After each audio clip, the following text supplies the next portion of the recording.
Hello students, today we will read about a poem named How to Tell Wild Animals written by Caroline Wells, an American writer who was born on 18 June 1862 in the United States of America and died on 26 March 1942. So the poet was famous for books based on mystery and humor. So this is a humorous poem. So in this poem, the poet wants to give some hints to identify the wild animals. So see the caption of the poem, how to tell. Tell means here identify. How to identify wild animals. So let's start with the first stanza. If ever you should go by chance to jungles in the east, and if there should to you advance a large and tawny beast, if he roars at you as you are dying, you will know it is the Asian lion. So if ever you should go by chance, if you get a chance, and by chance if you get to the jungle of east, and if there should you advance, and one animal comes forward to you, and how the animal looks like, then it's a large and tawny beast. Tawny means yellowish brown, and he roars at you as you are dying. This means the roar of that animal is as such so dangerous that by listening the roaring sound of the animal, so the victim can die on the spot.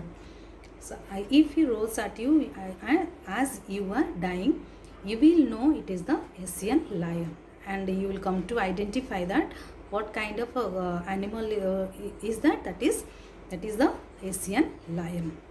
So in the first stanza, the poet has described how to identify an Asian lion. So in the second stanza, let's see about which animal the poet has described.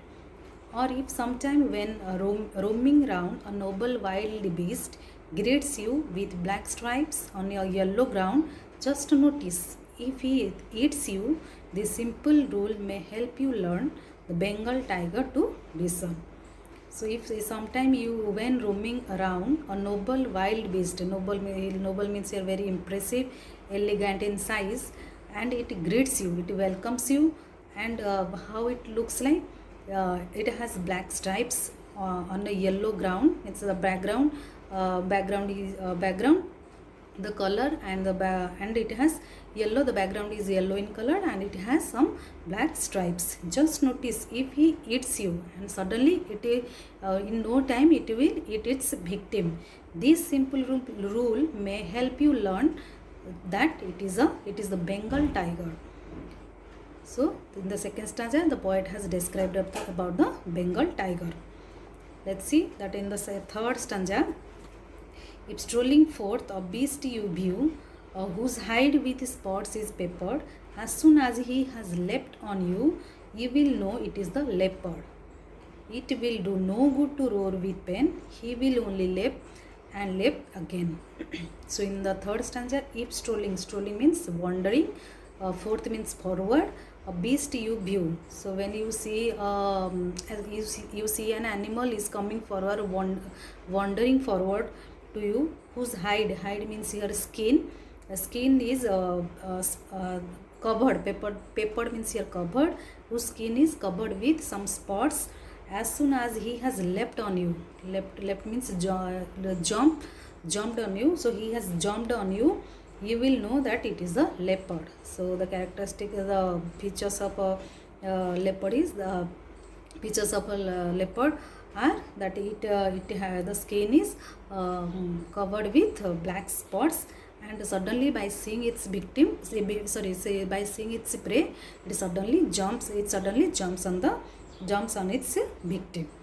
And it will do no good to roar with pain. This sentence is very important. If the victim cries with pain also, that the leopard will not leave its victim. So it will do no good to roar with pain. So it doesn't care that whether its victim is crying with pain, and he will only leap and leap again. It will only jump and it will only jump on its victim, on its prey. let's see what have about which animal the poet has described in the next stanza.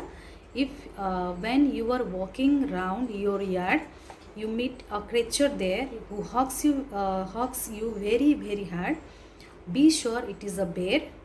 If you have any doubts, I guess he will give you just one more caress. So if you are walking in the yard, in the backyard or in the garden, you meet a creature there and who hugs you. Where that creature comes and gives a tight hug. It hugs you very very hard. It tightly it hugs you, and be sure it is a bear. And that animal is it's a bear. The bear, when it sees its victim, it comes near you and it greets you and it hugs you. If you have any doubts, I guess he will give you just one more care. Care means gentle, loving touch. That is the hug. The hug is described here. By seeing its victim, it suddenly by seeing its prey, it suddenly comes to the prey and it starts hugging its. It gives a gentle, loving touch, hug to its prey. So in the next stanza, the poet wants to ask a question that whether the readers know that how to recognize the animals, the beasts that hunt their prey for food. So though to distinguish beast of prey, a novice might nonplus. So if someone is a new person or doesn't know how to identify these wild animals, so here in this stanza the poet has described about two animals, very cunning and in a humorous way.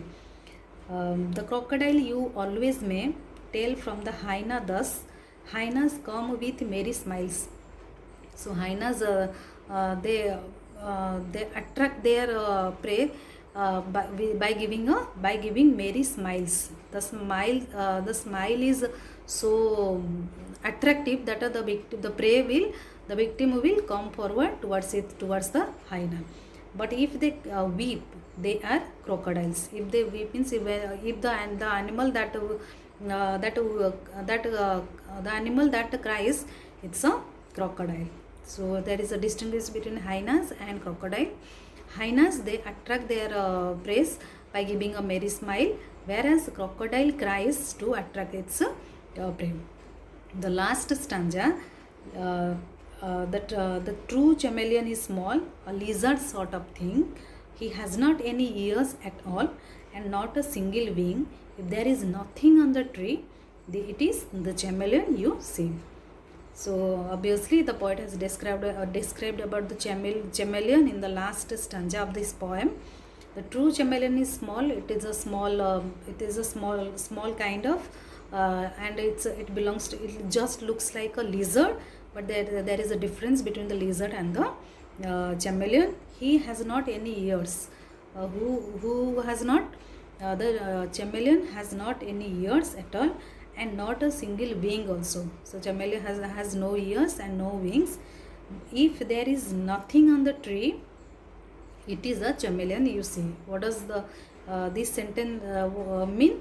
So that chameleon changes its color according to the environment. Just like if there is nothing on the tree means the chameleon changes its color like according to the leaves of the tree or the branches of the tree, greenish and brownish. So if there is nothing on the tree means you should not think that there is nothing on the tree, there is a chameleon, because it changes its color like green color like the leaves and brown color like the branches of the tree.